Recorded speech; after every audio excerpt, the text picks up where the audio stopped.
From beautiful East Tennessee in the foothills of the Smoky Mountains, you are listening to the Sherry Voluntary Show, and I do appreciate you spending your time with me. Today, I have a very special guest that some of you are going to recognize if you ever watched or listened to Speaking Freely, my old radio show that I co-hosted along with Mr. Justin Cornett, who... That sultry sound. Yeah, his dulcet tones. Trying to get a picture. But yeah, Justin, welcome to the show. Thank you, Sherry. Justin is now the field director for the Tri-Cities area, which the Tri-Cities are what? Johnson City, Kingsport, Bristol, up in the northeast corner of Tennessee, and often referred to as the forgotten part of East Tennessee, with Knoxville and Chattanooga being on. Yeah, I mean, you kind of, when you hit past Knoxville, you sort of forget there's anything else up there. No, that's kind of a true story. The last big city. But yeah, so he works for AFP doing that, which is Americans for Prosperity. And today we're going to talk a little bit about their legislative preview that they have coming up and what they're trying to get into the legislature in order to get rid of some of this bad stuff. It's common sense legislation. It's kind of like common sense gun policy, except for it's not unconstitutional. Right. Common sense gun policy is just another way to say, we're going to take your rights too, but we're going to do it in smaller doses. We're going to be really nice about it. Yeah, not really. So what are some of the things that you guys have coming up on the your agenda for that? I know one of them is criminal justice reform, right? Yeah, criminal justice reform is kind of one of the big pushes, and we've got a sympathetic governor in this case, and even the Trump administration has made some movement on this with the First Start Act, with making it easier for federal prisoners to get their sentences cut down and things like that. So restoration of voting rights on the federal level, That's things cool. like that. So, I guess. Well, if you vote. hey, praise God for little miracles, right? But yeah, civil asset forfeiture is a big push this year. Equitable Sharing program, we're trying to get rid of that. If you guys don't know, civil asset forfeiture is where you got some money in your passenger seat and you get pulled over for not putting your blinker on, and they're like, hey, that money looks like you were going to spend it for drugs. We're going to go ahead and take that from you, but we can't prove it, so we're not going to arrest you. It's completely at the discretion of the officers. And the biggest problem with that is not only that it's just outright theft, legalized theft, it's that money goes back to them. And as we saw, I know we covered on the radio show, the article that had come out, the investigation where the Tennessee police officers had spent a lot of money on big parties and things like that. $112,000 catering. Just took it from people. You know why that came out? No. Because that was part of the Equitable Sharing program. And the federal government ran an audit on it, and they found the $112,000 in expenses that were unallowed by the Equitable Sharing program. You want a really big wow? Last year, the state confiscated roughly $17 million worth of property from people. Wow. This is pre-conviction. But wait, that's just at the state level. Wow. Through the Equitable Sharing program, they dropped another $12 million. Wow.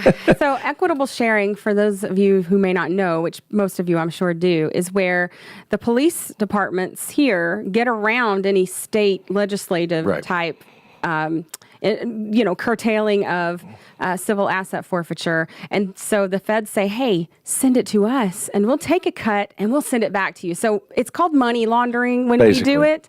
But when government does it, the magical government fairy it's called equitable sharing. Turns it into equitable sharing. Right. But it's only for them.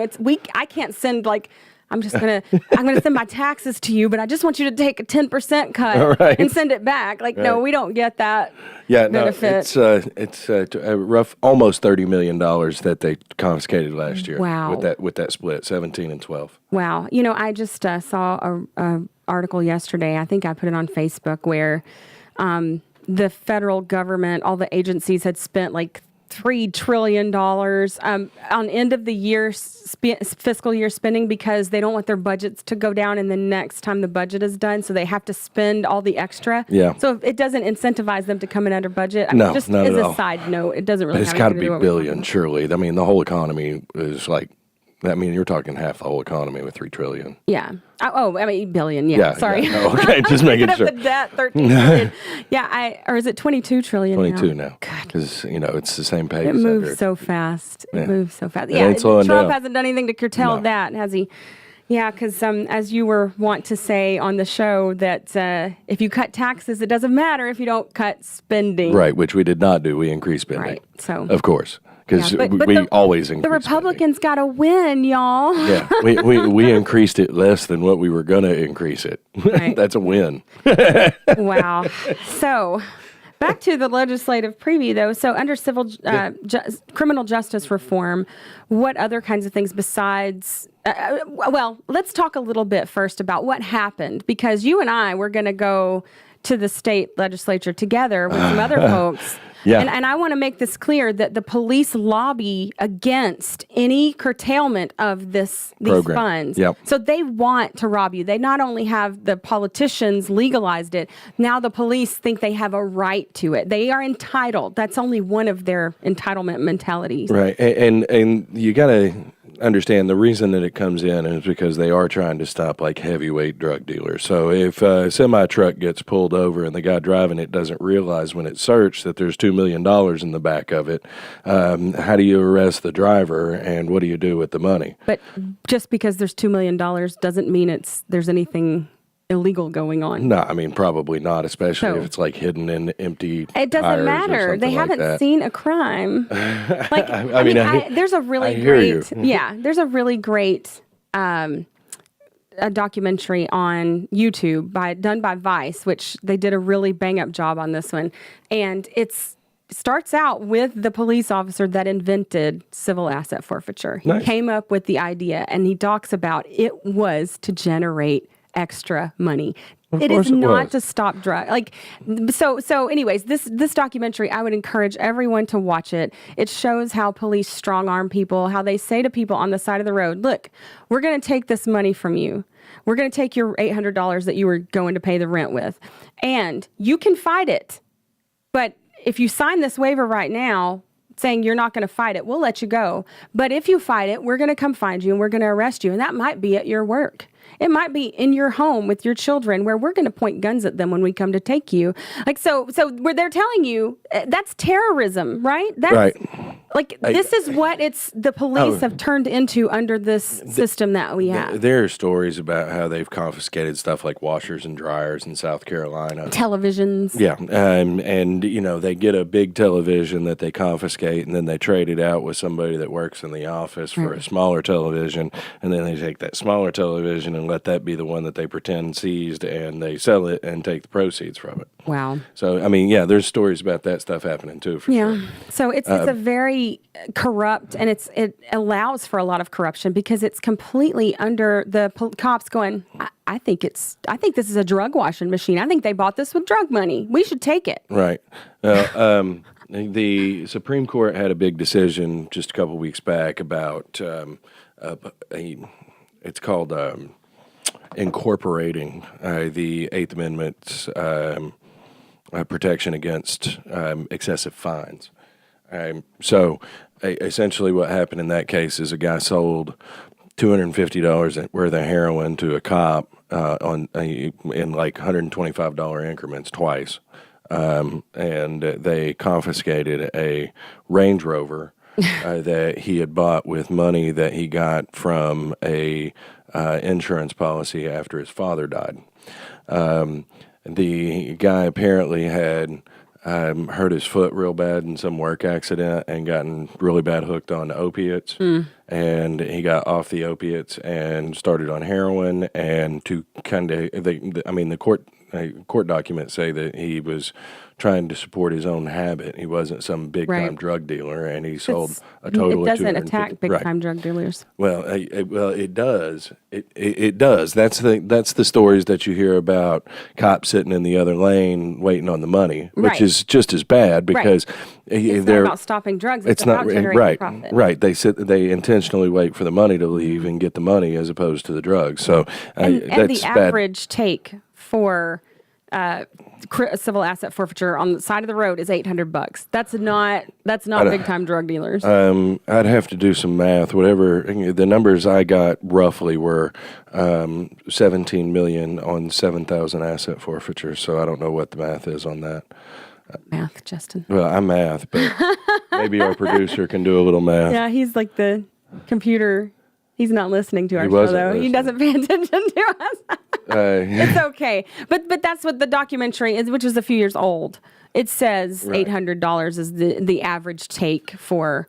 So the reason that we're going after equitable sharing is because Tennessee's actually done some good over the last 3 years on improving asset forfeiture laws, but it doesn't matter if they've done well on asset forfeiture laws if the state or if the sheriffs and stuff can just go right around the state law. Right. And that's what the federal government has said they can do. And, just the fact that the police lobby for this, knowing that the money doesn't go where they say it goes. They're going to drive around with their Punisher tattoos and their Punisher stickers and, F you on the side of their guns or you're effed, whatever it was. And they're still going to do the things that they're doing. And because there's just an entitlement mentality that is rampant. My understanding is that equitable sharing has, when I say my understanding, equitable sharing does have certain limitations on what you can spend the money on. But it is. They don't police themselves real well. They police us pretty well. No, I mean, some of the things that you can use it for are perks, essentially. So there's quite a bit of perks that are probably paid out of it. But you mean the law made the people who make the laws made perks for their force? It's shocking, isn't it? My pearls are thoroughly clutched, Justin. But they can't take this money and put it in their budgets. They can't say we're allocating this much money that came in from civil asset forfeiture. That's exactly what the police in Tennessee said when they lobbied and got the whore politicians to not bring this up in the last session was that, hey, we're not going to be able to enforce child sex trafficking or illegal immigration, and around here, around these parts, that's for the children, right? It's the and again, they can't put this money in the budget. So what they're saying is they can't buy that Humvee that's all decorated police style and sitting at the big intersection with the blue lights on and nobody sitting in the car. Right. That's what they're saying. Or the fancy Phantom cars now that you can only see the insignia one way. Oh, I haven't seen those. They have those in Chattanooga, yeah. They're very stealthy, and that's, we have predatory police. Oh, yeah. If you're trying to hide, for sure, that's bad. Yeah. I'll always agree with that. You shouldn't have to hide. So, anyways, moving on from, is there any kind of other aspect of criminal justice reform? So there's a bill that would get reinstatement of felon voting rights, what they did on the federal level, essentially. That would, once you've done your time and, unless you participated in voter fraud or rape or murder, maybe, I think those are the caveats on it. You can go and get your... What was the first one? I heard rape and murder. Voter fraud. All voting is fraud, but go ahead. Listen, it's you. Not voting is violence, Sherry. Voting is violence, Justin. Not voting is violence. This is our arguments, old arguments. Right. Go ahead. We also have there's a bill to keep those folks that owe the state or a city or somebody like that money, the government money, from losing their driver's license and thus their ability to get back and forth to work, to make money to pay those fines. That's good. I don't think anybody legitimately owes the government money, but I think it's good when, the system we have, it doesn't prey on, I can absorb the cost of a ticket, but someone who's poor who can't pay for the ticket then gets their license taken, so they can't. Right, they should have obeyed the law. If you just obey the law, if they would have, nothing bad will happen. They should have got that brake light fixed. Yeah, that's the mindset of most of East Tennessee, and I would say most of the country, but especially here in East Tennessee. You won't get killed by the police if you just obey them. There's something to be said about the idea of rule of law. The problem is that law is no longer just natural law. That's the whole of the problem. Yeah, it's not enforcement of contracts. It's not any of that stuff. It's we want to make money off of you so we can keep making money off of you and keep having power over you. Therefore, we send these violent thugs called, police with shiny badges to put machine guns in your 5-month-old's face. It's a fear tactic. Or, the people in Houston who just recently, they just flat out lied about why they were going in their house. Yeah. Elian Gonzalez. Oh, you're pulling back some old school. What?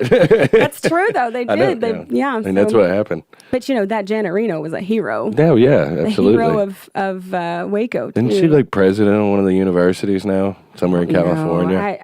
I'll she can join John McCain and George W. in hell and the rest of them. That should be nice, Sherry. Just because other people are horrible people doesn't mean that you need to be too. Two wrongs do not make a right. I mean, if you believe in hell, which I don't really, but if you believe in hell, then that would be just, right? So their just desserts would be burning there? I don't know.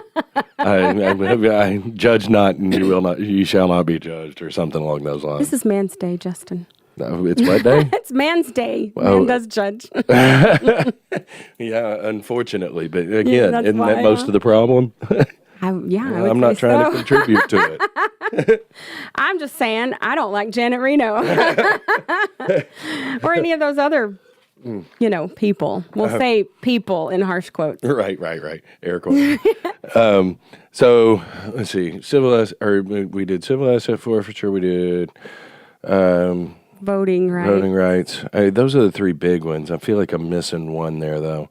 But is there anything about sentencing, mandatory sentencing? That's a really big problem. And bond. Yeah, we've had conversations with it, but we don't actually write legislation. So we make these recommendations, and then we rely on people in the legislature to write these bills. So whores, you mean? You rely on whores? Well, or their assistants. It may not just be them. Okay. Some of their assistant whores. Okay.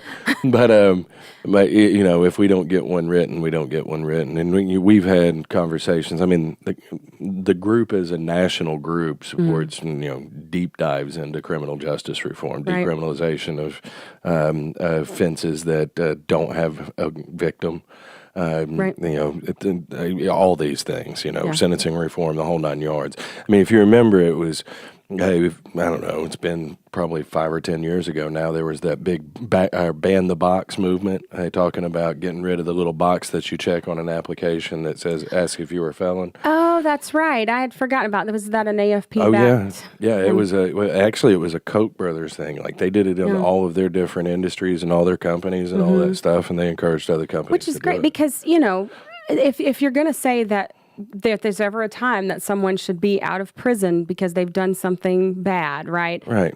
Then why should that stay? Like they can't rebuild their lives. Right. We put every barrier. The state puts every barrier in front of people to actually do better. Right. And getting rid of barriers is like one of the mottos for Americans for Prosperity, for sure. Yeah. I mean, the idea is to remove barriers and let people have freedom to do as they please with their life. Yeah. So, can't argue with that. Right.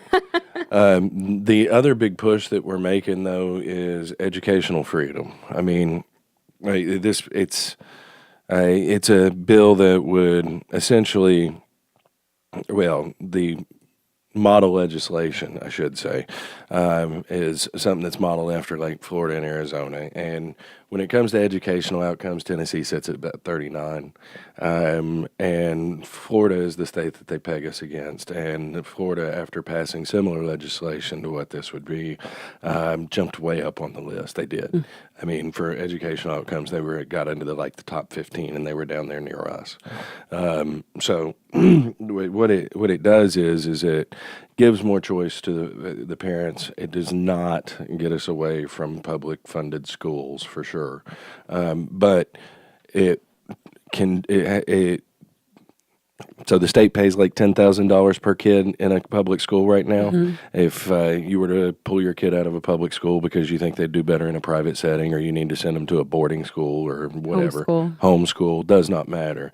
The government would allow that $10,000 that they're getting currently to follow them at $7,500 instead of $10,000. So you're, in theory, saving 25% per student. So even if you're picking up a homeschooler that wasn't already in the public system, it should, in theory, kind of level it out. But that's not even going to happen. Like as I mean, you and I have talked about the bill, and I have some issues with it. But even that kind of incremental change, when it was brought to certain legislators, said, well, we'll give them scholarships instead, which are just brought, like they want to make sure that the money that you give them, which it's not give, the money that they steal from you, they get to give back to you as if they did something for you, as legislators. So and I mean, you think about it. If you're doing private school, for example, I kind of feel like that's the absolute worst. Because, I mean, in private school and homeschool, in both cases, you're paying for other people's education through your tax dollars. But in homeschool, it's not like, I mean, correct me if I'm wrong, but it's not like super expensive to do the homeschool part. Depends on what you do. Okay. It can be very expensive, but it just depends on what you do. Well, then maybe it applies in both cases more than I think it does. But, in a private school situation, you're paying the taxes, then you're paying out of pocket to send your kid to school, and it's kind of like double taxation. Why not have a system that if they're going to pay for it anyway, why not you be able to get your tax dollars back specifically and do what you want with them? I mean, yeah, I'm for, getting rid of, I don't think homeschoolers should pay into that system at all. So, but I mean, this is kind of an end way around it. Yeah. Yes, it's the government taking the money first and giving it back to you on the back end, which is not ideal, but it's trying to alleviate some of the problem without well, I don't know if maybe eventually, they're not trying. It's not going to get even heard, is it? Of alleviating some of the problem. So for some people, it would alleviate some of the problem, which, I'm okay with that. I just, would want that to be a step towards broader change to end it completely. But see, that I think that's where we miss on government and use of government, because we have to, if we're going to actually have a big splash and a big impact of some sort, you have to be able to change hearts and minds. And the way you change hearts and minds is a lot of different ways. You do it via vote harder, Justin. You do it by conversation on this, and that you can do it by putting people in a position legislatively where it gives them more independence and they start to think about those things in a little bit different context. I mean, bottom-up governance would give the individual the right. Like people, I'm in agreement that if you want a public school, fund it. That's fine with me. If you want a system like that, you pay for it. Just don't require my participation in that. And that's the problem with the system we have. It's not that people couldn't have some sort of publicly funded schools, but they require my participation in that. And I don't want my kids in that setting. No, I mean, I agree. I mean, I'm not a big fan of force, and I don't think that we should have the federal government, at least. I was reading an article yesterday or the day before I saw it that was talking about how since 1990, the United States has dropped like 20 different points or 25 points in education, their education ranking versus the rest of the world. And, all we've done is throw more money at it and throw more complications into it and all these things. Giving teachers and principals less say over their classrooms. Like the more the federal government takes over, the more it drops, but people still just keep throwing money at it. So, I mean, if we're going to throw money at it, let's at least throw money through the private system and see if they can innovate and make something, create a better world for us. You see it in the way that private schools and homeschool kids are recruited by colleges now. Colleges that care about their reputation anymore. I mean, a lot of colleges are just debt factories. That's really what a lot of them have become, is that they're selling people education, and that's their goal. But some colleges I don't even think they're selling education. That's how they put it. That's how they package it. They package it as selling education. Most of the money that they get comes from federal funded subsidies, through loans. Right. So the more kids they get in there, the more of that federal right. They're money just playing hungry hippo, and they base all their policies based on it. Right. I mean, that's what it's all about. But there are institutions that still care about their reputations and want to offer kids. They want kids there that are going to do a really good job and go out and make their name big and all that. So I mean, that's one of the things that I had been reading a couple years ago in a homeschool magazine that I get was about the college recruitment of homeschoolers has become just. It's a bigger thing than people realize because homeschool kids are generally there to work. They're there to get in and out. They're there to do what they're supposed to do, and they're focused. I imagine they do a much better job on creative learning. I feel like so much of public school and even a lot of private school is just memorization. Yeah. But which critical is not thinking the same is as intelligence. Yeah, right? no, it's not. I always tell my friends that, like, I have a friend I had a conversation with once when her child was little. We both had little kids. She was saying, "Oh, my daughter, she's 3 and she knows the alphabet already, and she can. Look how smart she is. She can count." And I was like, "Those are great things. Like, no doubt, those are good for her brain. But she doesn't know what those things mean. That's not intelligence. Right. That doesn't make you. It makes you intelligent enough to repeat it. Intelligence is really the critical thinking, the application of it, how you can apply. Right, understanding and application of something. So." Those are the kinds of things that people don't understand. And so they send them to public school and they say, my kid's a straight A student. They're so intelligent. And it may be the case as well that they are intelligent. But being able to recite something does not make you intelligent. It doesn't mean you can think. No, I'll whip you at Jeopardy, but I can't build a rocket. Right. So, I mean, that's part of the problem that people have, though, with this idea that it was becoming prevalent when we were in school, I think. Yeah, I think so too. Where not everybody went to college. Even it was just starting to get where teachers, I heard them say a lot more as I progressed through high school, you need to go to college if you want to succeed. And now that's what everybody thinks. But there are plenty of amazingly intelligent people who are plumbers and who are, airplane mechanics or car mechanics or you have to be intelligent to do those things. I feel like the stuff like woodworking and home ec and all those things were dying about 3 years after I got out of school. Yeah, there was a vocational school that was connected with my school when I was in high school. But what's funny is I've learned that apparently the way it works here in the state is the state approves all kinds of different classes. All kinds. I mean, even like Bible theory classes. I took Bible history in high school. Public high school. But I mean, they're all approved, and the school can actually pick which classes they teach and whatnot. Right. So I guess the results-driven industry part of education and wanting to have these high test scores drive these different classes when, again, we need these people to have these other skills. You have all these options to pick from, but you have to do these to pass the test. Like you have to teach this to pass it. So it makes all the options moot because, I have so many friends or acquaintances that I've known that were teachers and within the last 5-10 years since Common Core really kicked in, have quit teaching altogether because it wasn't necessarily the curriculum of Common Core as much as the enforcement of everything they had to do in their class and how fast-paced they had to be. They couldn't really take time on things that they wanted to enjoy with the kids. A friend of mine, she used to do a whole segment on colonial times, and the kids would dress up and they would make food and they would do all sorts of things. She couldn't do that anymore. She said, I don't have time.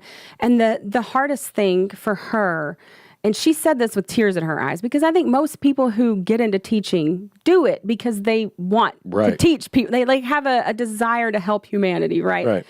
But same as like 10% of cops. 10%. I'm not giving you that. But anyway, maybe. I don't know. But anyways, so she said with tears in her eyes, the kids who, they're not dumb. there might be something going on. They're not listening, or, something's going on at home. It's distracting them. They get behind and they cannot catch up. There is no catching up.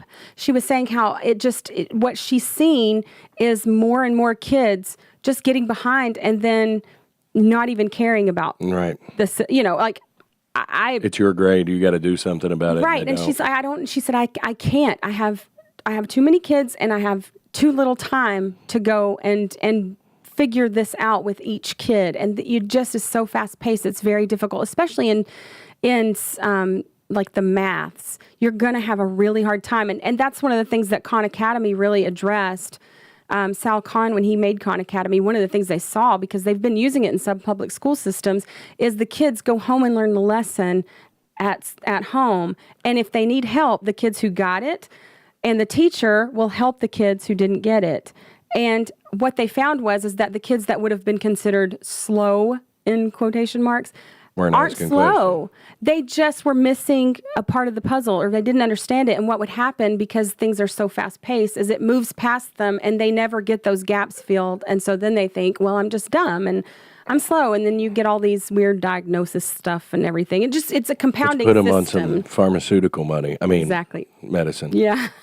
Right? Yeah. A little Freudian slip. So is there anything else on the preview that... Well, and the only other real highlights, we were going after certificate, and like you were saying on the education bill, it does look like it's a butchered version of it at best that does not have the same effect. But at any rate, there's a bill. There are two tax issues that we're attacking. Because, everybody loves taxes. One of them is professional tax. Certain professions, doctor, architects, things like that, have to pay a $400 tax to call themselves those words. Right. It's a fine to work, basically. It's a fine to use a term in all seriousness. If you could call yourself something else and do your work some other way. A guy who draws up plans to build things, not an architect. Unfortunately, that doesn't come up on Google very often, And people are going, aren't you licensed? Don't you have a license? We need you to have a license in order to feel good. Yeah.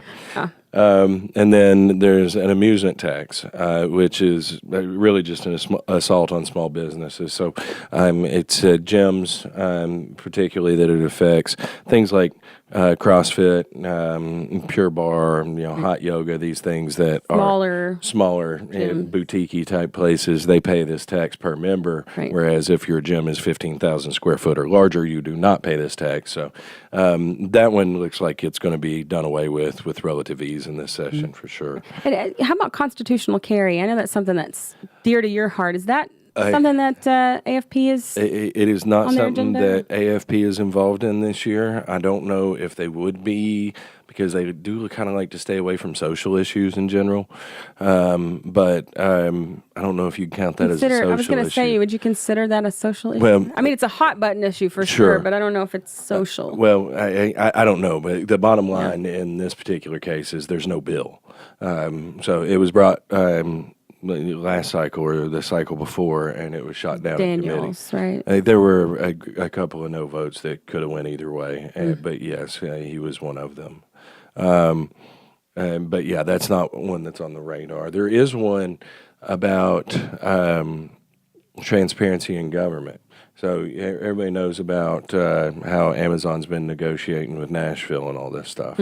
Well, the way that it works, as I understand it, and anybody can correct me if I'm wrong, but the way that it works, as I understand it, is these negotiations happen behind closed doors, and they try to figure out what they want and what they need and all this stuff. And then once they've got all of the kinks worked out behind closed doors, they come out and they say they have a deal, and it's that you get to vote on the deal. Right, which is basically cronyism in action and corporatism. Right. Well, I mean, it definitely protects conversations about how the money's going to be used. I mean, we covered that extensively on Speaking Freely, the whole idea of like with Volkswagen in Chattanooga and all the tax breaks, which I'm not against people not paying taxes. Like, I don't think they should, but when you can lobby the government to get, there is an unfair advantage there. And what happens a lot of times is these places don't even end up, like Volkswagen did, and it did provide jobs, but not nearly the amount they were going to.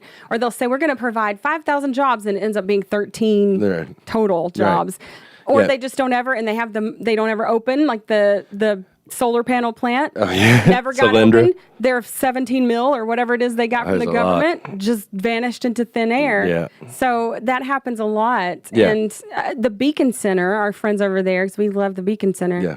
They're also working on the same bill. Yeah, they did a great documentary on how IKEA in Memphis and all the different issues surrounding that, and how terrible that really is for people, for small business, for just the average citizen. It kills the regular people in the community. Is what it kills the small business owners in the community, and those are the ones you want succeeding. And it's not natural competition. It's a big corporation. Right. It's the government taking their power because they steal money from you and saying, we want you to come here and generate more money, and we're going to give you perks that the average business doesn't get. I long for the day that somebody takes office in the state or at the federal level and says, okay, so the new plan is we're going to increase sales tax by 2%, 3%, and cut the corporate tax completely out.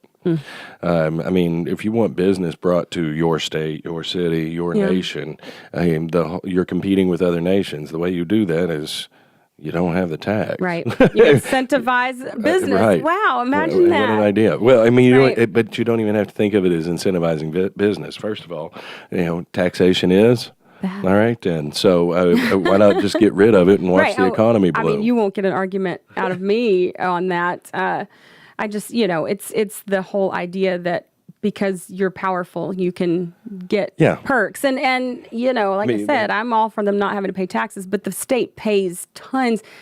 Oh my gosh, it doesn't end up being a deal for the state generally. They don't collect tons is what it is. But they also pay tons. And usually they don't pay. Usually it's construed as not as paying, but usually it's just, tax would be $100 million on this piece of property for the next 10 years, and we're going to let you keep or work the property for 5% of that. Lots of other things, like Volkswagen, I think it was, or it may not be Volkswagen, so I don't want to say that, but certain businesses after that contracted term is up, they will then go, well, we're just going to move if you don't give us what we want. So it's a way to strong on their, and then you've already put in so many resources that you don't want them to leave. Right, but that's the reason that you drop the tax rate to zero too, because then they have no incentive to leave. Yeah. It costs them money to leave. Which is a beautiful thing. Right. And we want competition.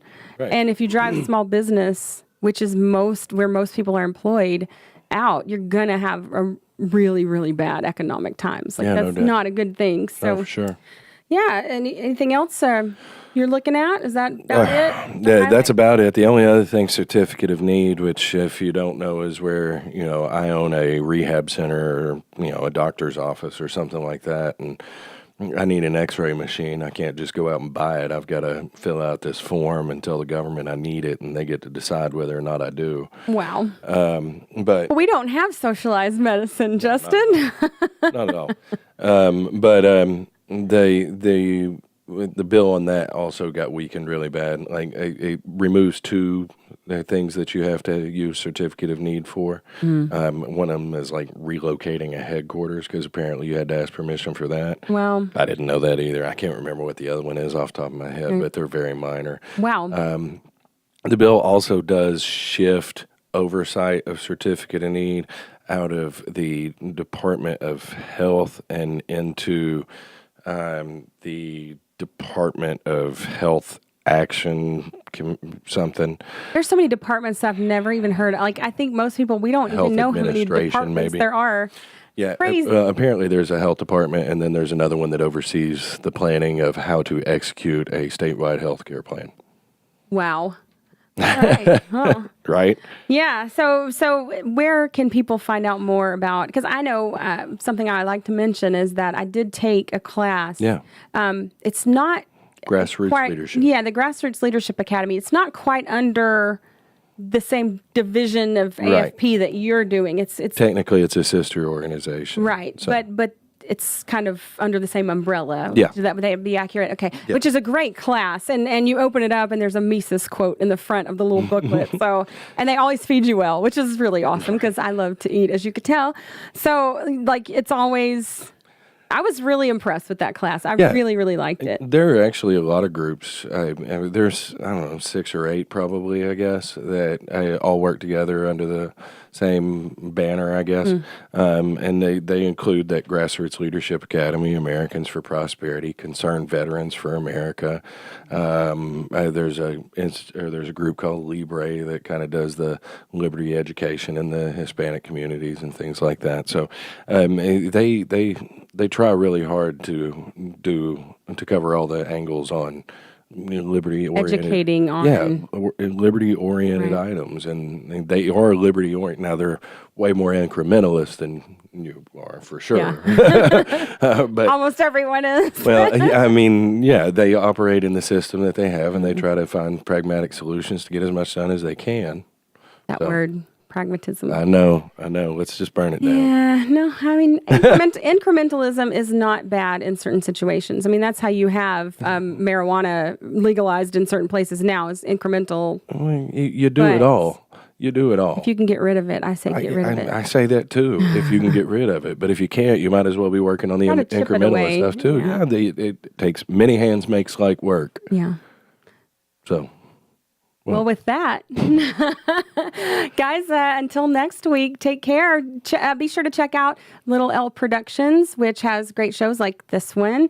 My other show, Postcards from Somalia with Alan Mosley and myself. Sports Ball with Alan and Mike. Godarchy, which is a great, I would, whether you're Christian or not, I would suggest that you listen to that because so many people in this country identify as Christians and you need to know the arguments. And The Gold Standard with Alan Mosley. So check that out. And until next time, peace. yeah.